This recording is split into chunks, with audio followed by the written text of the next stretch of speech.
Calico comic book and manga fans, I'm back for a part 2 of the previous video on the impact that manga, anime, and Far East pop culture has on Western pop culture. And we just had to cut it short, but what I was saying is that there's a reason why our comic book heroes aren't being emulated by the young kids anymore like they used to. In fact, they're emulating the Far Eastern, manga, anime, pop culture, and we're witnessing it at these conventions that we go to. And it's because it's accessible, it's of good quality, okay, and frankly, it's cool.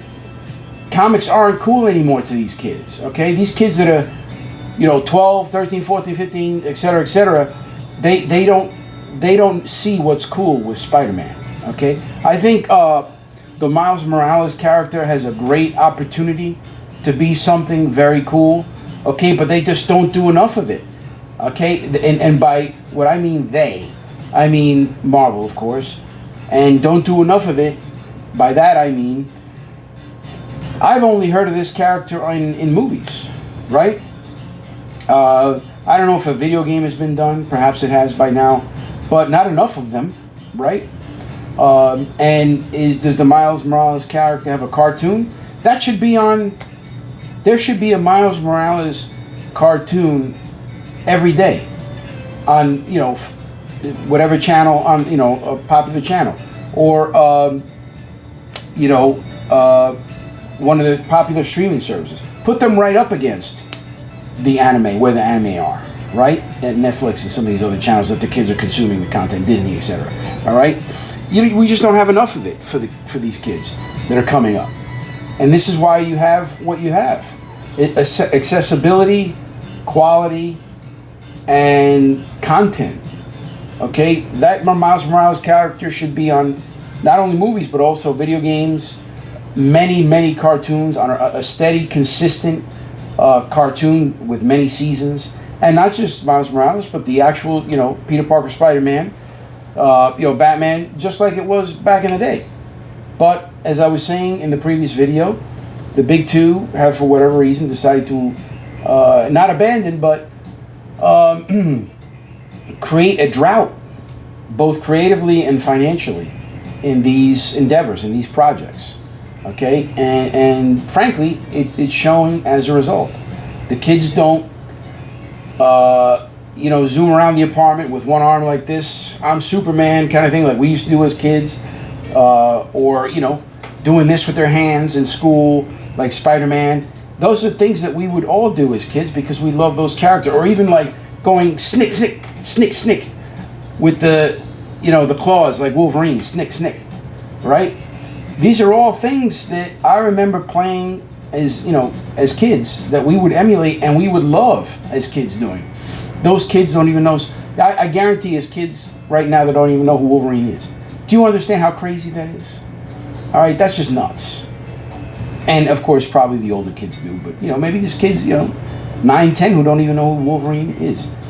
And it's because Marvel's not giving the character enough prominence and exposure as they used to back in the 80s and 90s. Wolverine was on everything in the 90s, okay? He was like an awesome character to play in not only the Marvel video games, but he made appearances in Capcom game as well, with the fighting game, Street Fighter, right?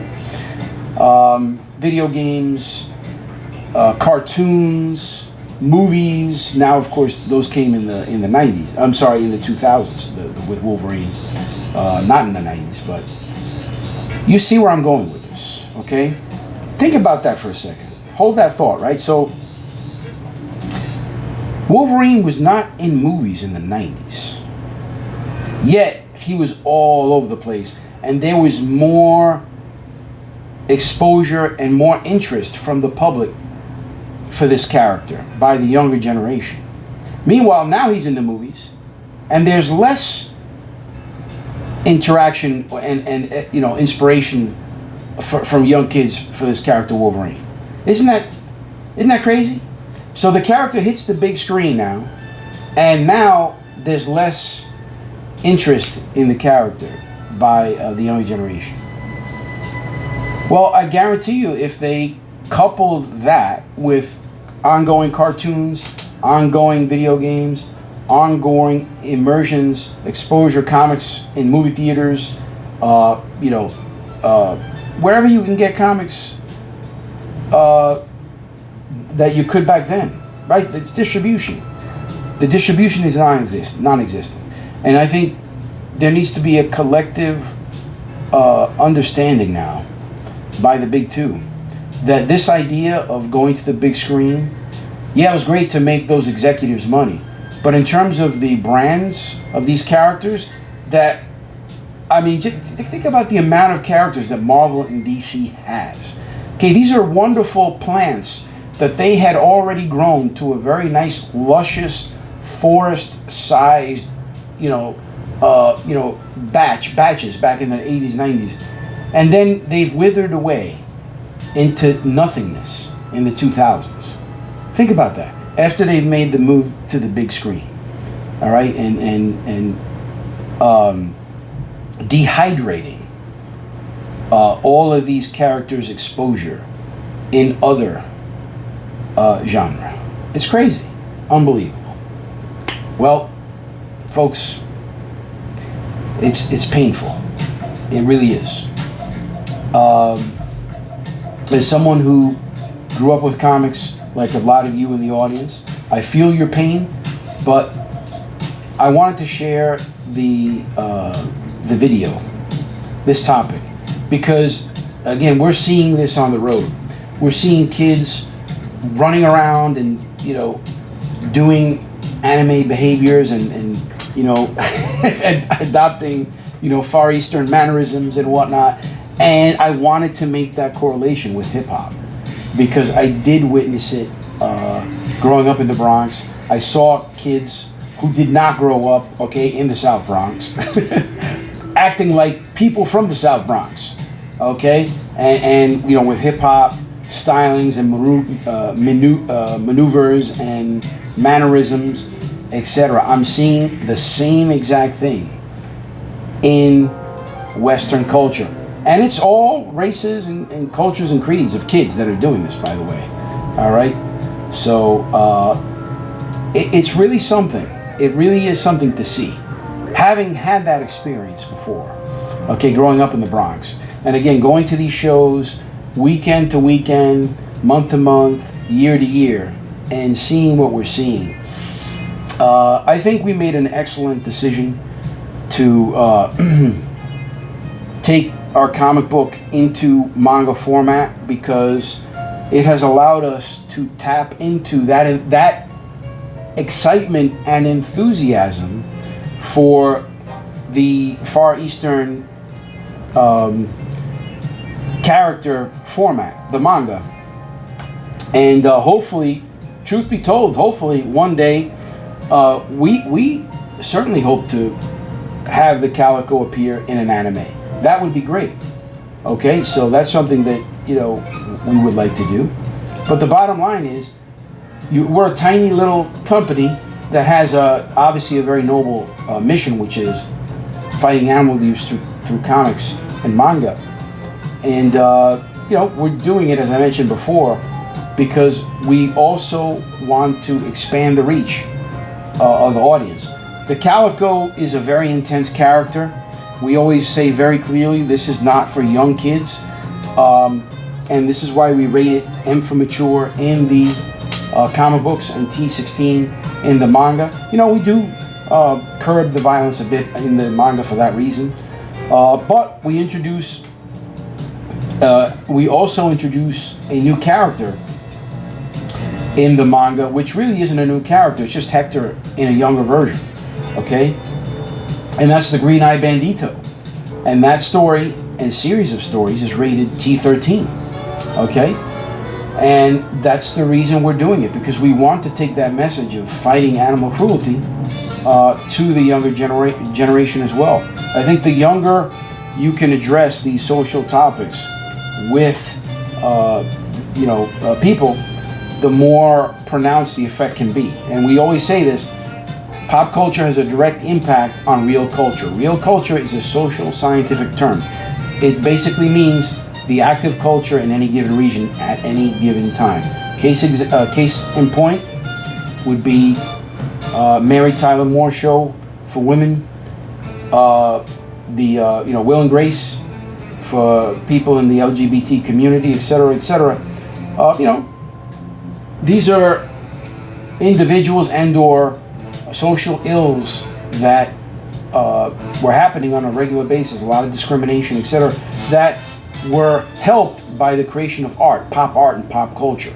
And the more we can put out there, the more positive messages and frankly even negative messages, but it's really more putting out stories that make you think, like, wow, okay. And the younger the audience, the earlier you can get that audience to them.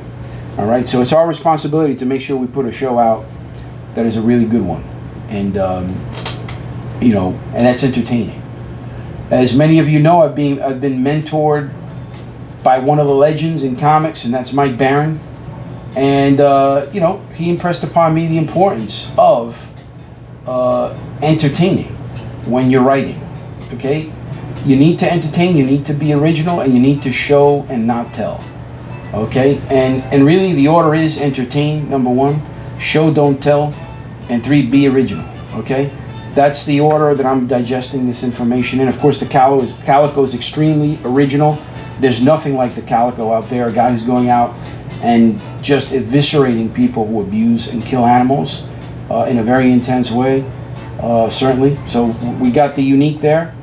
We're certainly entertaining as a result. Okay, a lot of people out there are really responding to the way animal abusers are getting their comeuppance by the hands of the Calico. All right, so check on that as well.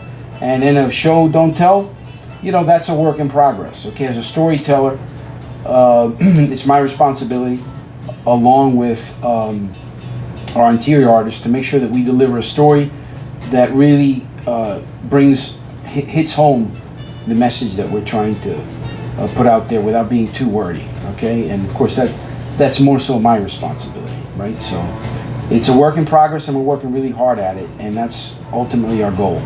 The bottom line is that we want to make sure that we're putting out a great product that does cause kids to want to be like the Calico, or even adults to be like the Calico. So wanted to share that message with you, because wow, what a powerful thing that is to see kids behaving with their behavior, adopting this other format. Folks, I hope you enjoy the video. I guarantee it's not something that you're hearing anywhere else, and that's why I like to have these videos with you, so we could talk one-on-one about these things that we're seeing there on the road. Hope you liked it, and remember what our cause is. We're fighting animal abuse through comics, and as a result, we're asking you to please go to Kickstarter as soon as you can, because we have a manga right now. It's Here Comes Calico manga, volume 4. Again, this is 3. All right, some of you already purchased this on the Kickstarter. Oh, I'm sorry, this is 1. I'm holding up 1. Let me get 3 for you. There's 3. There it goes. All right, this is 3. All right, some of you already ordered this one on the Kickstarter, and I think 3 is available right now on the site. But go on and get 4 on Kickstarter.com just by typing in "Here Comes Calico." Once you're on Kickstarter.com, and you'll see volume 4. Get it. You'll be helping our fight against animal abuse. That's it for now. Keep on fighting for animals.